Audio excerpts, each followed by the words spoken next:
Yes. But it's appropriate, I think, that we end with Elena. So I think Elena embodies the perfect combination of intellect, creativity, work ethic, communication skills, and most importantly, adaptability that defines a good graduate student. And I think when an advisor is looking and combing through all the applicants for graduate programs for the following year, you never really know how that on paper is going to translate into person. And I think, Elena, you exceeded those expectations. You raised the bar for excellence of a graduate student. And there are some tough acts to follow here in the department, so congratulations. Elena's academic journey began here as an undergraduate AOS student, and she was initially compelled to pursue a degree in the atmospheric sciences because of taking a survey course with Professor John Martin, who is a fantastic ambassador to our program, so I think we have to indirectly thank John Martin for having Elena be here today. She has excelled academically in the AOS department, earned a reputation as a very stellar student in the classroom, and a top performer. Elena also experienced her first foray into the research world when she joined our research group as an upper-level undergraduate doing her senior's thesis on aerosol cloud interactions. And that allowed her to move seamlessly into her graduate project as well with that experience. Elena's been very visible in the department. I think most people know that. She's been very engaged in the department. She's been very active in some of the National Meteorological Student Chapter organizations as well, serving as a chapter officer, planning as a committee member for a national meeting that was held here in Madison. While in graduate school, she also served on the UW-AOS Graduate Student Association and many departmental committees, including the committee who helped organize this fantastic event today. So thank you very much, Elena and others.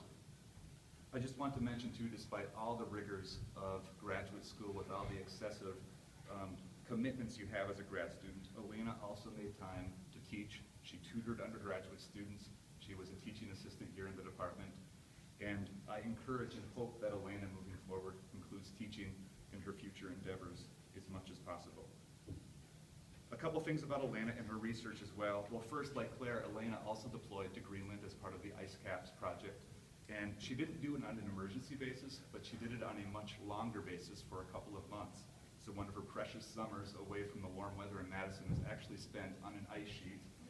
So we really thank her for that. It was a very highly successful deployment. Elena was lauded for her calm demeanor, for her ability to communicate with a wide, disparate group of characters, both on the ice and back here in the United States, and also for her troubleshooting skills for instruments that she really didn't know how to use before getting up there. So she learned on the fly. Elena was thrust into a very tough environment, and she thrived. So speaking of thriving, Elena's master's research studied the influence of aerosols on satellite retrievals of cloud microphysical properties. And again, the community, both in the ice or the cloud microphysics community, the aerosol interaction community, and the remote sensing community will benefit from her research. So the sad part of this message is Elena will be leaving Madison after her master's degree to pursue exciting opportunities elsewhere. She landed a very competitive summer internship at NASA Goddard Space Flight Center for this upcoming summer.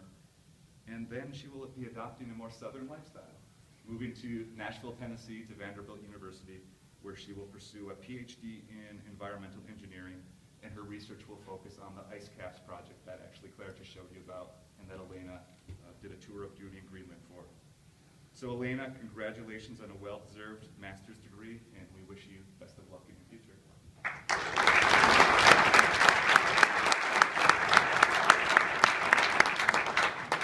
So we've obviously saved the best for last year, but I planned that. So now you're all experts on aerosols, right? So we're going to talk about the effects that aerosols have on satellite retrievals of cloud properties.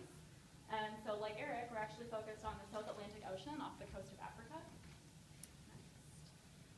So we wanted to investigate the impacts that scattering versus absorbing aerosols would have on cloud retrievals. So the satellite that we're interested in doesn't look at the aerosol layer if it's there, but it does have an impact. So for the scattering aerosols, we kind of picked 4 clouds, and we modeled them in a radiative transfer model, and we increased the amount of aerosol, and then we kind of plotted the reflectances here.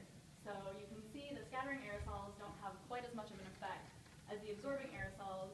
If you have more absorbing aerosol, you have a really strong decrease in the reflectances. So next slide. So if we wanted to go from reflectances to a cloud property, which is how the satellite would do it, we use this optimal estimation technique. And we're interested in two parameters specifically, the cloud optical depth, which is kind of like how thick the cloud is, and then cloud effective radius, which is the average droplet size of the cloud droplets. So this table at the bottom here kind of summarizes it all. So the red curves are for soot, which is our absorbing aerosol. So when you have a layer of soot present above a cloud, you're going to have a large underestimation in the cloud optical depth. And then you're going to have large but varying effects on the cloud effective radius retrievals. So you can see there's kind of overestimations and then underestimations depending on how much aerosol you have. But for sulfates, which are the green lines, our scattering aerosol, we see that we have small varying effects on the cloud optical depth retrieval. So you have some overestimation, some underestimation depending on the cloud. Click again. And then we have a small overestimation in the cloud effective radius. So essentially my research just shows that it's important to take note of the type of aerosol and the amount of aerosol that you have when you're doing these satellite retrievals. So obviously the next step would be trying to figure out a way to get the satellite to observe these